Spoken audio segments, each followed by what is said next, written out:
Fannie Mae ANSI update number 139, page 56. B4-1 period 3-05, improvements section of the appraisal report, April 15, 2014. Introduction. This topic contains information on reviewing the improvement section of the appraisal report form, including overview, conformity of improvements to neighborhood, unique housing types, actual and effective ages, remaining economic life, energy efficient improvements, layout and floor plans, gross living area, gross building area, accessory units, additions without permits, properties with outbuildings. Overview. The appraisal must provide a clear, detailed, and accurate description of the improvements. The description must be as specific as possible, commenting on such things as needed repairs, additional features, and modernization, and should provide supporting addenda if necessary. If the subject property has an accessory unit, the appraisal should describe it. Page 57. Conformity of improvements to neighborhood. The improvements should conform to the neighborhood in terms of age, type, design, and materials used for their construction. If there is market resistance to a property because its improvements are not compatible with the neighborhood or with the requirements of the competitive market because of adequacy of plumbing, heating, or electrical services, design, quality, size, condition, or any other reason directly related to market demand, the appraiser must address the impact to the value and marketability of the subject property. However, the lender should be aware that many older neighborhoods have favorable heterogeneity in architectural styles, land use, and age of housing. For example, older neighborhoods are especially likely to have been developed through custom building. This variety may be a positive marketing factor. Unique housing types. In the appraisal and appraisal report review processes, special consideration must be given to properties that represent unique housing for the subject neighborhood. Mortgages secured by unique or non-traditional types of housing include, but not limited to, earth houses, geodesic domes, and log houses are eligible for delivery to Fannie Mae provided the appraiser has adequate information to develop a reliable opinion of market value. It is not necessary for one or more of the comparable sales to be of the same design and appeal as the property that is being appraised. Although appraisal accuracy is enhanced by using comparable sales that are the most similar to the subject property. On a case-by-case basis, both the appraiser and the underwriter must independently determine whether there is sufficient information available to determine a reliable opinion of market value. This will depend on the extent of the differences between the special or unique property and the more traditional types of houses in the neighborhood, and the number of such properties that have already been sold in the neighborhood.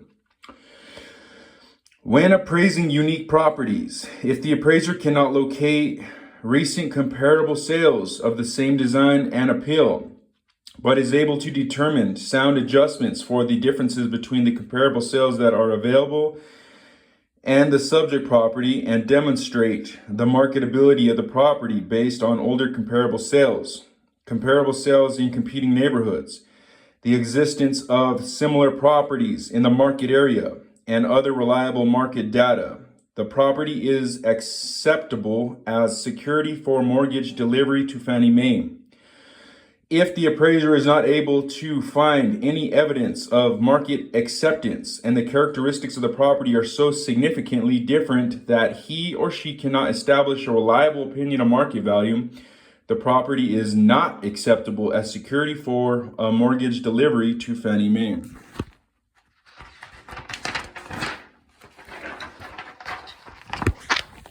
Page 58. Fannie Mae does not specify minimum size or living area requirements for properties with the exception of manufactured housing. CB 4-1, period 4-01. Factory built housing, manufactured housing. There should be comparables of similar size to the subject property to support the general acceptability of a particular property type. Actual and effective ages. Fannie Mae does not place a restriction on the actual age of the dwelling. Older dwellings that meet Fannie Mae's general requirements are acceptable. Improvements for all properties must be of the quality and condition that will be acceptable to typical purchasers in the subject neighborhood. The relationship between the actual and effective ages of the property is a good indication of its condition. A property that has been well maintained generally will have an effective age somewhat lower than its actual age. On the other hand, a property that has an effective age higher than its actual age probably has not been well maintained or may have a particular physical problem. In such cases, the lender should pay particular attention to the condition of the subject property in its review of any appraisal report. When the appraiser makes adjustments for the year built, he or she must explain the adjustments that were made. Remaining economic life. Fannie Mae does not have any requirements related to the remaining economic life of the property. However, related property deficiencies must be discussed in the sections of the appraisal report that address the improvements, analysis, and comments on the condition of the property. Fannie Mae's appraisal report forms are designed to meet the needs of several different user groups. Consequently, the report forms address the remaining economic life for the property being appraised.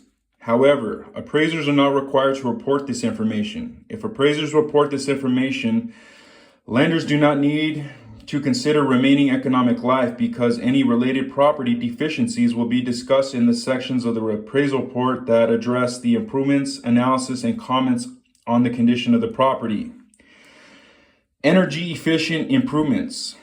An energy efficient property is one that uses resource effective design, materials, building systems, and site orientation to conserve non-renewable fuels. Special energy saving items must be recognized in the appraisal process and noted on the appraisal report form. For example, when completing the appraisal report, Form 1004 Special, page 59, energy efficient items are to be addressed in the improvement section in the additional features field.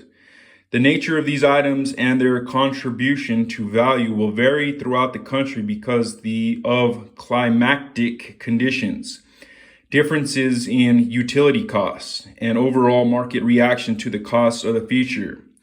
Some examples of special energy efficient features may include, but are not limited to, energy efficient ratings or certifications, programmable thermostats, solar photovoltaic systems, low E windows, insulated ducts, and tankless water heaters. Appraisers must compare energy efficient features of the subject property to those of comparable properties in the sales comparison approach adjustment grid. If the appraiser's analysis determines that an adjustment is warranted based on the market reaction to such items, the adjustment must be included in the adjustment grid. Layout and floor plans. Dwellings with unusual layouts and floor plans generally have limited market appeal.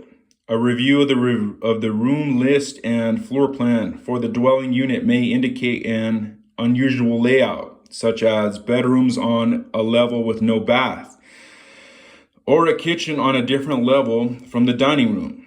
If the appraiser indicates that such inadequacies will result in market resistance to the subject property, he or she must make appropriate adjustments to reflect this in the overall analysis. However, if market acceptance can be demonstrated through the use of comparable sales with the same inadequacies, no adjustments are required. Gross living area. The most common comparison for one-unit properties, including units in PUD, condo, or co-op projects, is above-grade gross living area. The appraiser must be consistent when he or she calculates and reports the finished above-grade room count and the square feet of gross living area that is above grade.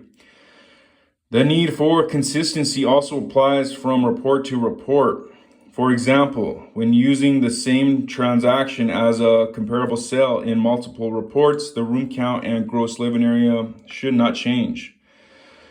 When calculating gross living area, the appraiser should use the exterior building dimensions per floor to calculate the above-grade gross living area of a property. For units in condo or co-op projects, the appraiser should use interior perimeter unit dimensions to calculate the gross living area. Garages and basements including those that are partially above grade, must be included in the above grade room count.